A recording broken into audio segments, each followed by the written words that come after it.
natin, yes, I am sitting there. And to all people here, for the longest time, ang buhay mo ganyan. 6 na taon mo nang kilala si Riway, 5 years mo nang kilala si Riway, okay ka pa rin sa buhay mo ngayon?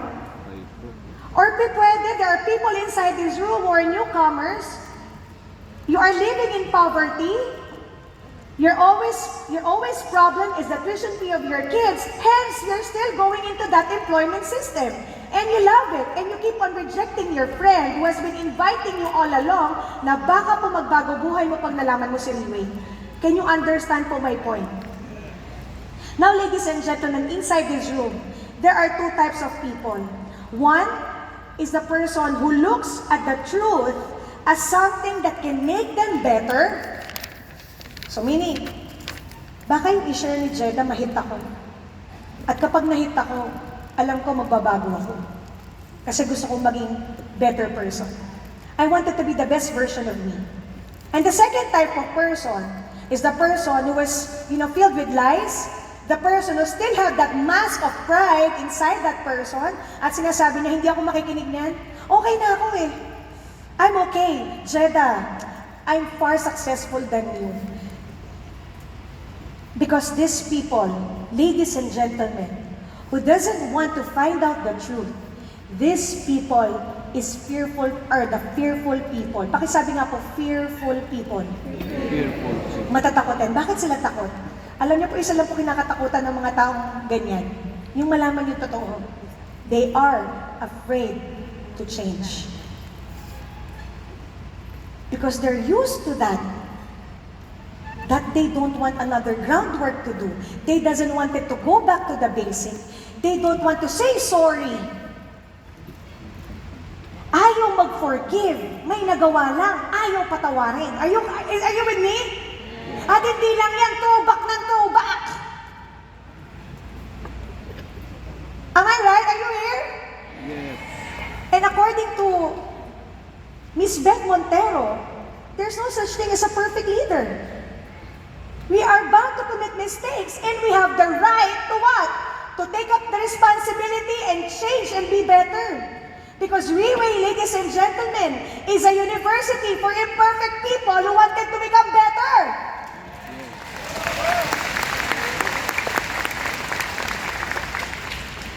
I treat Riway not as an organization typically is all about earning money, no. Because in Riway, ladies and gentlemen, it tested everything inside me.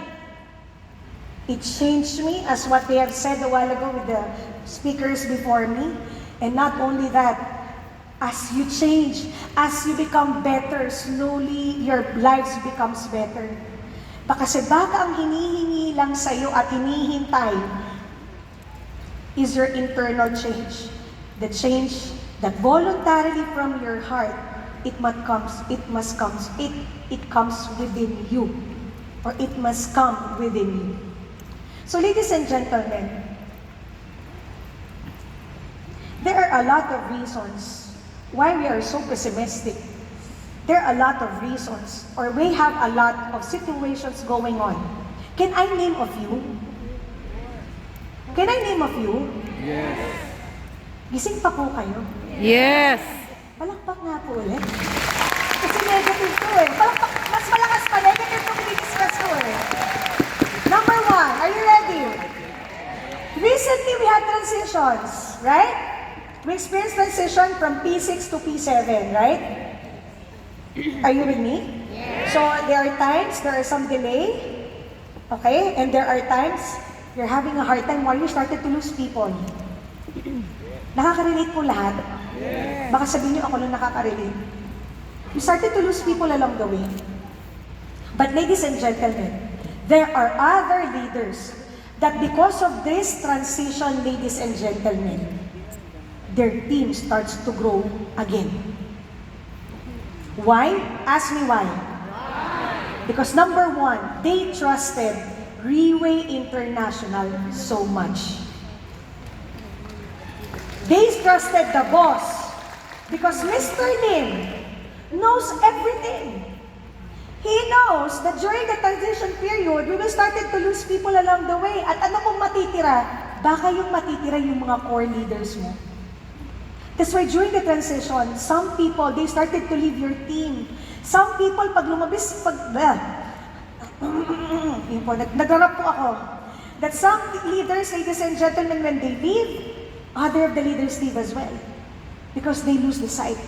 But there are people, they started to stay, they started to trust the company more, trusting Mr. Lim more, trusting the whole business development, our general manager, and trusting the whole leadership of Freeway International. So question, are we all experiencing the same? Yes. Number 2, a lot of people loves promotion. Yes, may promo, 7 plus 3.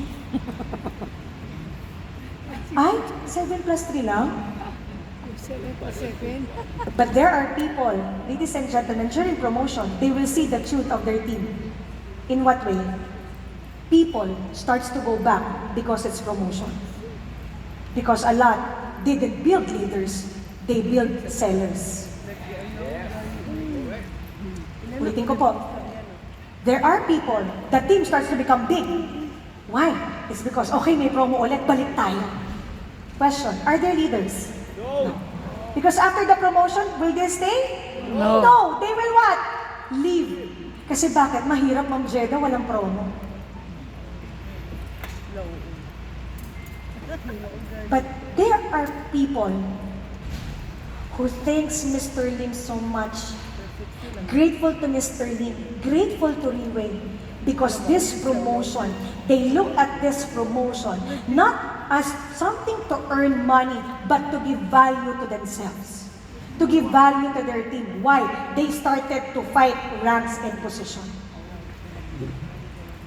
And when they fight for ranks and position, ladies and gentlemen, when they maximize on expanding their team during the promotion season, they are the people who look at Riway as something that assists the growth of their entire distributors. Palakpakan natin.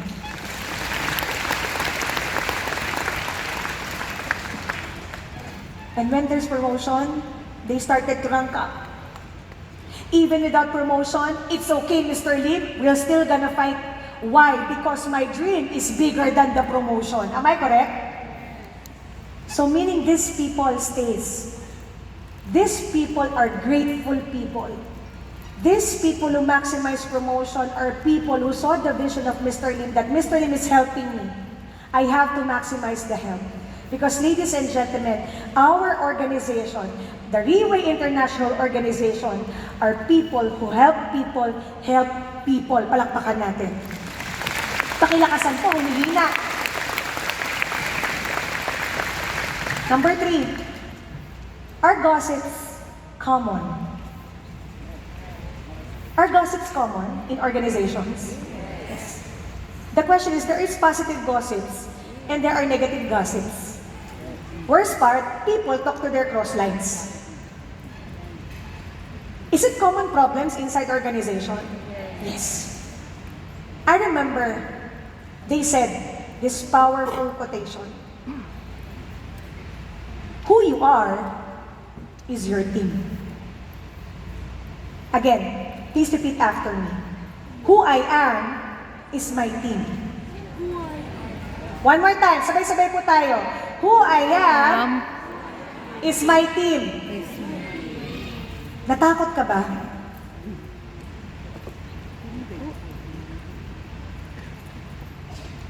Ladies and gentlemen, if your team is filled with gossips, your team is filled of cross-lining, your team is filled with what? People who fight, who doesn't move on. If your team is people who doesn't know how to forget and forgive, I'm telling you, that is you. That is me. Or that could be anybody inside the Zoom. Because ladies and gentlemen, cross-lines or other people, in Riway, ladies and gentlemen, we need to be B character. What is B character? Dapat po tiniti up mo yung strength. You don't talk about, one more time, negativities. Because ladies and gentlemen, this environment is a competitive environment where people talk about ideas, people talk about big things, people talk about crazy things. I was hit by the message of Celeste Zhang in the video a while ago. Because for her to succeed, she needs to be what? Crazy! Ang tanong, are you crazy enough to fight for your dreams? Because if you're crazy enough to fight for your dreams, kung baliw ka na ilaban mo pangarap mo at mong mag-anak mo, hindi mo pa kakailaman ang buhay ng ibang tao kundi buhay mo.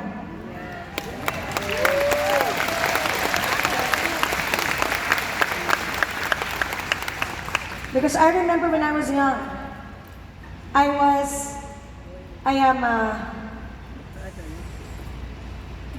child sa labas. Anong tawag doon? Illegitimate.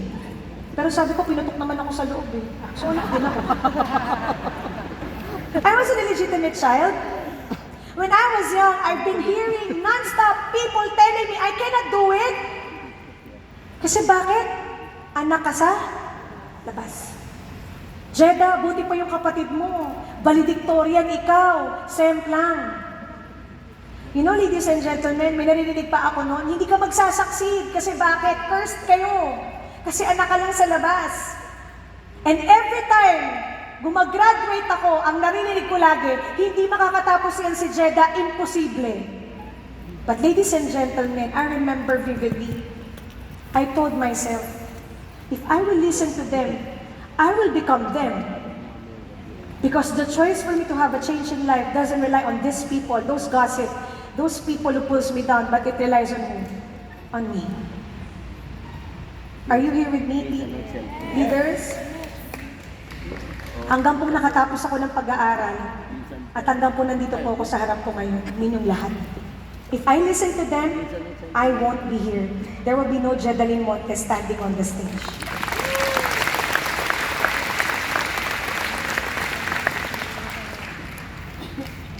We have to protect each other's back. Because when you are positive, you look at the good things of people, all the negatives fade away. When you create a positive environment for your team to grow, your team grows bigger. Meaning, may pagkukulang. You know, in the team, not all team members, not team leaders are the same, right? There are people who are good at speaking, but there are people who are not, right? But remember, all skills can be developed. All skills can be better. You can do something about your skills. But remember, what is important is inside you. So can we give people a chance? Can we be more forgiving? And lastly, can we be more loving?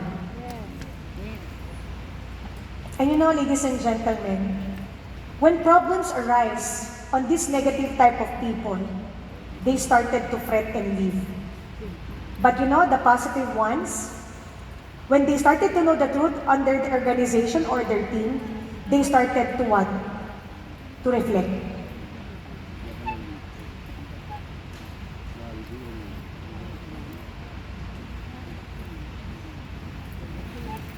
There's a saying that we learn from experience. Am I correct? Yes? We learn from experience? Yes. But we learn best by doing self-reflection about our experience. Okay, medyo po nalito lahat. Tama, naglag ng konti. They said, experiences are one of the best teachers. Yes. But why is it there are people who commit the same mistake over and over again? Because they lack what? They lack what? Self-reflection. Wait, isa-sample ko po. Okay lang po mag-sample? For example, I arrived late. Okay? I experienced being scolded by my mentor or by my boss because I arrived late. Is it an experience? Yes. But then, can that person arrive late again the next meeting? Yes. But the person who understands that being late is disrespectful and puts down her value or his value, because she reflected that, Jedda, you cannot do this, you cannot be late. It's because when you keep on getting late, you lose the sense of the value of the meeting and you don't give respect to the speakers.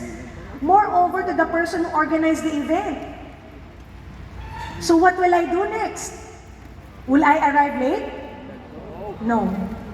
I will start to step up and tell myself, I'm not gonna be late.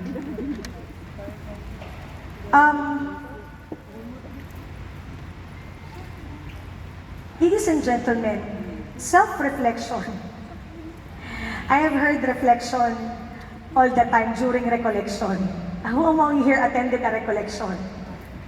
Especially in the Catholic schools. Whenever we do recollections, we started to recall what went on through our life, what are the good things that happened, and what are the bad things that had happened that you wish if you could just turn back the time, you haven't done. Kasi ladies and gentlemen, inside this room, when we found out about the truth, okay, some people embrace the truth because they know they will change. And ladies and gentlemen, it's not easy to self-reflect. A lot of people, when there's something going on inside their team, they started to blame because siya kasi, because of her, his, and everybody, everything. Ma'am Jedda kasi mayroong nag-post online eh. Nasa Lazada, Ma'am Jedda, di nila ginagawa trabaho nila. Ma'am Jedda, kasi yung leader na to, ganito, ganyan eh. Kasi Ma'am Jedda, yung cross na yung ganito eh. Ma'am Jedda, kasi umalis. Can you give all the excuses? Yes. But mind you, ladies and gentlemen, the greatest strength of a powerful person is doing self-reflection. That there is no one whom you're gonna be blaming of whatever that is happening in you, no other than yourself, myself.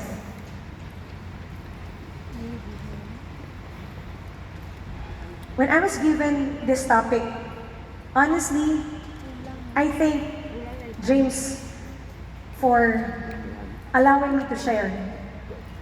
It's because for the past 2023, after my top leaders meeting I attended in Japan, from being a person who is reactive, I started to become jeddaling monte that is reflective. What is the difference between reactive and reflective? When something happened to you that you don't like, some people blame, right? Are you with me? And then pinpoint the reason to that person or that organization or that team. But when I saw my organization that is not growing, I remember my partner, Mr. J. Rus, heard it from me. It's all my fault. It's all my fault. And even I'm gonna say, hindi mo naman talaga kasalanan eh. Sila naman na may kasalanan. It's their fault, blah, blah, blah. No, it's my fault. How I wish I had done things better. How I wish I became like this. Maybe the reason why my team is not growing. Are you with me? Have you done that? Yes. Have you done that? Yes. The worst part is looking at the mirror and telling yourself, hey Jets, pangit ka pa rin eh. Pero question, di ba gusto mong gumanda? Kailangan may gawin ka. Kailangan may baguhin ka. There is something that you have to change in order to become better. So ladies and gentlemen, I started to analyze the direction of Leeway as I move along. It's either I give up, I said it's hard, but whenever I give up, I always look at the picture of my kids and say, Jedda, hindi ikaw yung basta-bastang taong nag-give up porket wala na lahat. You are the person who fights more when you can't see anything anymore. When you think that everything is hopeless, the more you fight. Because they said, there is light at the end of the tunnel. Self-reflection is difficult, but it's rewarding. Because you started to learn. Jedda, these are the good things you do. You are good at mentoring. Pero Jedda, masyado ka dito, kaya ka bumabagsak. Maging soft ka naman. Kasi minsan pa nagsasalita ka, natatakot sila. Pwede bang ganon? Pwede pong ganon? So, you have to reflect what are the good things that you do that comes out, why is the result is good. And you also have to do reflection. Why things are not getting better? Why things are shutting down? Why people starts to leave you? Why people starts to not like you? Start to reflect.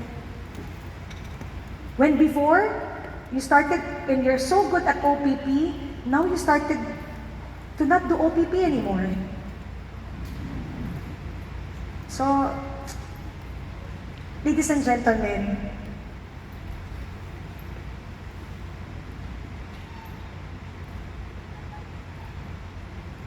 in my self-reflection, I realized one important thing is that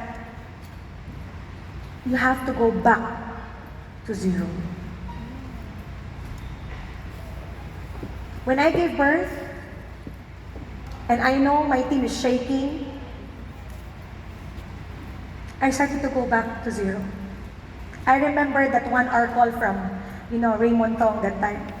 And I'm crying. Coach, I'm seeing my team falter. Built 7 years, but in one snap are gone. And he said, you just have to go back to zero. You just have to go back to the basic. You must be willing, quote and quote, to go back to zero. Because in resetting yourselves, you are open now to the possibility that something greater might happen because you're putting much effort. And when people see you putting much effort, people starts to follow. Am I right? Am I right? When you can see your leader starting to do OPP, you do it too, right? Bakit? Mas masipag ngayon yung leader ko, okay naman na siya, bakit kailangan ko magsipag? Pwede naman na siya pero ba't kailangan ko magsipag? It's because what? You are seeing something greater, something pictured that when you plant, there is something that you will. Ulitin ko po, when you plant, there is something that you will harvest. Now tap the person beside you, tell that person, wake up! Wake up! Wake up! Wake up! Yan, nagising ka na. Kabila ulit, gising! Gising! Palakpak ulit tayo! Gising. Because they said, and as I have observed Mr. Lim is already successful. 16 years, Riway has been successful. But Mr. Lim is going back to zero, to reset himself, to go back to the basic. So kung siya ginagawa niya, anong rason bakit hindi natin kaya gawin? Why? This training are basic. I regret the people who wasn't able to make it here because they lose a lot. Palakpakan niyo po ang mga nandito ngayon. Mr. Lim, successful na. He can do other trainings. Why is it that going back to the basic are the topics today and tomorrow? Why? But since that is the direction of the team, should I follow? Should I follow? Should you follow? Yes. Because ladies and gentlemen, when we have the sense of direction, people starts to see what you saw. It is hard to ride a train wherein there is no area or location that that train will be going because what? The captain doesn't know where to go. Will you ride the train? No. Pero ikaw, you will ride the train knowing that there is a location. For example, if you close your eyes right now, and I tell you, okay, I will be your captain for today, and we will go to US. Are you coming with me? Parang ayaw niyo sumagot. Yes. Are you coming with me to US free of charge? Yes. Because where are we going? US. But if I said, come, let's go. Marami po sa inyo, may doubt. Hindi lang po doubt. Many people here will start to have fear. Bakit? Saan kami dadalhin ni Jedda? Hindi namin alam. In short, sasakay po kayo, hindi? Hindi kayo sasakay. Okay po, pakiingatan po ang pagpikit, ha? Pakiingatan po. Kasi may nakita po ko ganito pumikit. Ingatan po. Bakit? May namatay po sa pagpikit. Opo. Alam niyo po nangyari? Nahulog yung pustiso. Nalunok. Kaya ingat po, bakit nila ng katabi ang pustiso niyan? Taas baba. Wala po matutulog! Okay? Papaparang-parang po kayo sa inyo. Wala po kayo natin. So kung may direksyon, kung nag-assess ako, lahat pala ng problems in my team, simple lang ang solusyon. I have to do self-reflection. If I have been doing presentation after presentation, there's no result. Wait, I have to step back. I think I am doing that right. Are you with me? Jeds, I've been in Railway for 6 years. Why is it up until now I'm Team Supreme Pegasus 2? I'm Team Supreme 2. I'm Diamond Supreme 2 Star. Why? Hindi lang po kayo tinatamaan na rin po ako, 5 taon na ako sa bangko. But when you start to understand that the main reason is you, your attitude, your character, you started to reflect. And then you started to what? Set a goal. Can I raise a hands? Can I raise the hands of people that are willing to reset themselves starting today? Thank you so much. Because, ladies and gentlemen, your raising of your hands doesn't go to waste. May energy po ba pagtaas ng kamay? And that energy is contagious. Mr. Lim, since last year, he started to identify the core team of Railway, even their management. Even the core teams have their respective core leaders. And we started to identify our own people. Say, our own people. Our own people. Meaning, if you know who you are, you will know your people. So can you look on the left and right? At the back, are you willing to become and step up and commit to become the right person for your organization? Yes. One more time, are you willing to commit to become the right person for your organization? Yes. Can I hear again more words? Yes or no? Yes. And ladies and gentlemen, I will show you this wonderful video that draws me to tears. So kung ako nakaiyak, ewan ko lang po kung maiyak kayo. So can you watch po the video? From dawn to dusk, under the eternal twilight,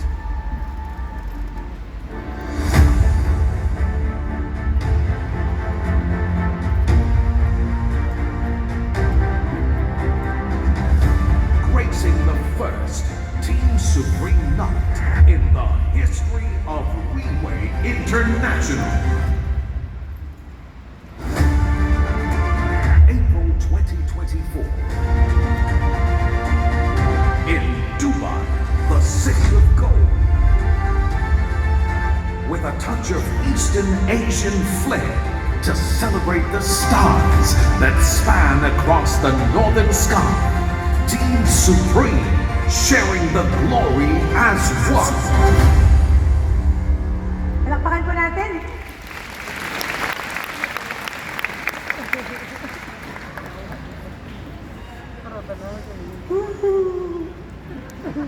Close your eyes. Can I request everybody to close your eyes? Imagine somebody will hand over to you an invitation with a picture of a Pegasus and the Burj Khalifa. Close your eyes and no one's gonna pick. And then James will shake hands with you and gonna tell you, congratulations. Being a Team Supreme, welcome to Dubai. And then, you will prepare your most beautiful gown. Then you will ride a business class. I don't know if that's Qatar Airways or Emirates Airways, airline. And then you will going down, then you will ride a camel. I don't know if it's camel or a taxi or whatever it is, but I believe it could be Mercedes, BMW, or maybe Bugatti, the fastest car. And then you will be sitting, dressed well, sitting with people who are also successful. And there is nothing in the table that you will talk about that is negative. All is about, eyeing to become their best, eyeing to expand their organization, and most especially to have compassion to build their organization from the basic to become the top one in Riway International. Now open your eyes. Can you feel the shiver? Yes. Na-feel nyo? Yes. O ako lang yung nakaramdam? Ladies and gentlemen, I thought that the ranks or positions is all about earning money. But, ladies and gentlemen, position and ranks like this, being a Team Supreme, is a proof that you are helping more people. Are you with me? Being a Pegasus is not easy. Being 1-star is not easy. 2-star, 3-star, Team Elite is not easy. But what if, in battling or being on that ground you are fighting with, you are helping people alongside with you. Thus things becomes easy. Tagalogin ko po mukhang di nyo naintindihan. Kunwari po lumalaban kayo, at alam nyo, ang pinaglalaban nyo ay may matutulungan pang mas maraming tao. Lalaban po ba kayo o hindi? Lalaban. Lalaban po kayo o hindi? Lalaban. Pero ito tanong, marami po ngayon dito. Pag tinanong ko, sino dito magpe-Pegasus, taas ang kamay? Aray. Ulitin ko, sino po dito gusto lumaban ng Team Elite Pegasus? Taas nyo na! Libre to! Libre! Taas ang kamay! Alam ko na problema nyo. Alam ko na, pare-parehas tayo. Ma'am Jedda, wala akong ganito. Tama? Ma'am Jedda, wala akong network. Tama? But if you understand my thought, I will make it simple to all of you by sharing a powerful story. Are you with me? Yes. Are you ready? Yes. Okay, let's see this picture. Do you know them? But do you know it? Again, do you know them? No. But do you know it? What's that? It's an airplane. Okay, I believe you know the Wright brothers. Right? You know Wright brothers? Okay. I'll share to you the story of Samuel Langley. Samuel Pierpoint Langley, a Smithsonian individual, very famous, with one project. He was funded by the government to create an nakasampol, ni matay ako pag walang sagot. Ulit po. Okay? But ladies and gentlemen, out of all the funds given to Samuel Langley, he was defeated by these two humble individuals, young, the Wright brothers, Wilbur and Orville. And ladies and gentlemen, you know why I love their story? Because even when I went to America a few years back, I even visited North Carolina just to, I wanted to feel, to become the Wright brothers. Why? Because there, in King Hawk in North Carolina, you will see the place where they lived. And ladies and gentlemen, kalunus-lunus po, bakit mahirap po o naghirap po yung dalawang magkapatid? They are living in a shack, wooden shack, okay? Kung sa atin po, sosyal ang bahay kubo. Sa Tagalog po, sabihin ko, ang bahay nila tagpi-tagping kahoy. Okay? But why these two brothers, even though they don't have anything, why did they succeed in making an airplane as compared? Can we show the picture again of Mr. Samuel Pierpoint Langley, who has all the means, money, media, government has been funding him to become the first person to have the first airplane to fly. Do you want to know this two kids' secret? Are you ready?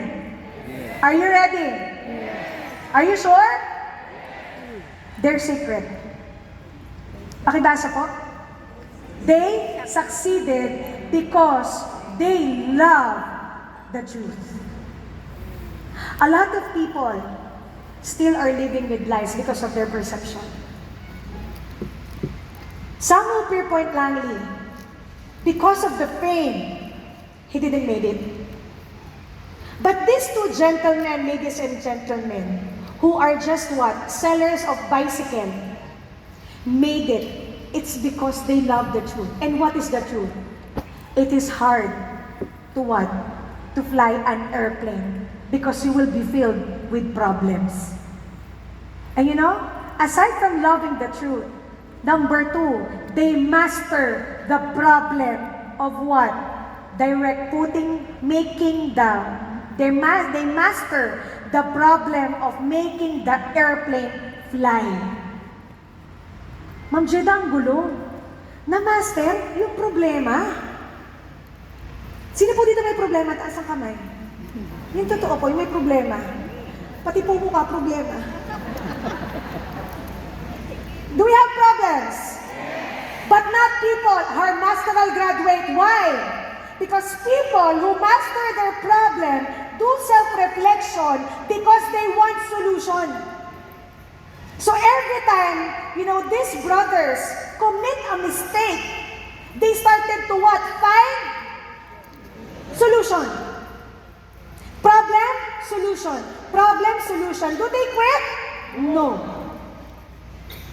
Only to find out that ever since they are young, they are trained by their parents to become creative. They are trained by their parents to find solutions. And they are trained by their parents to have teamwork. You know, number three, the most important secret of these brothers is that they are brothers. They are brothers. Ulitin ko po. They are brothers. Samuel Pierpoint Langley fought alone. But these two remain brothers amidst their what? Conflicts. Amidst their different ideas. They remain what? Brothers. Because when someone commit mistakes, they start to forgive and then forget and then create another one. And then what? They brainstorm to perfect the airplane. And ladies and gentlemen, because of that brotherhood, we now have airplane. Palakpakan po natin.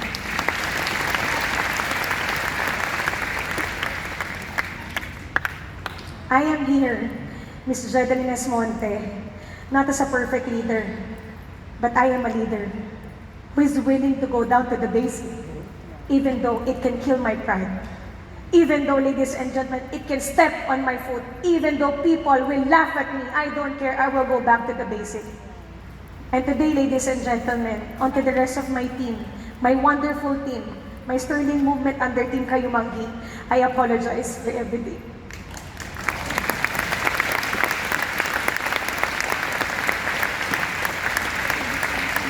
I am sorry for not fighting for all of you. Because this coming April, we will cut the ribbon. This coming April, my team will soar again. My team will become the biggest again in the whole Luzon. Not frightened by people who are selling online. Not many people will keep on complaining, but people will step up. if not all of my team will come with me, I will create a new one by hook or by crook.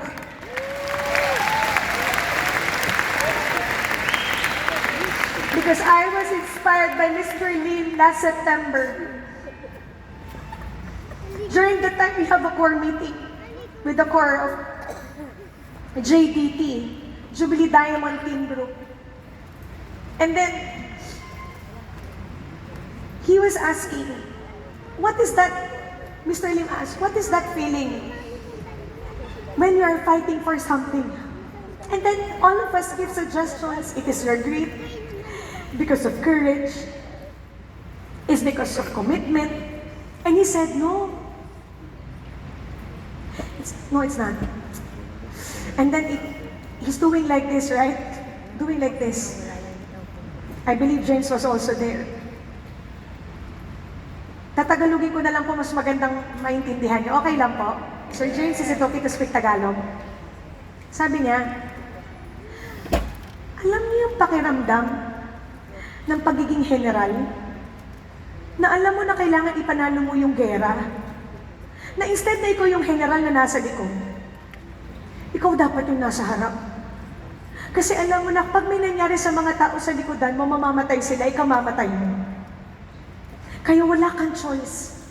Kailangan mong mapanalo para sila umuwi na buhay sa pamilya nila. That is Mr. Lim Boon Hong.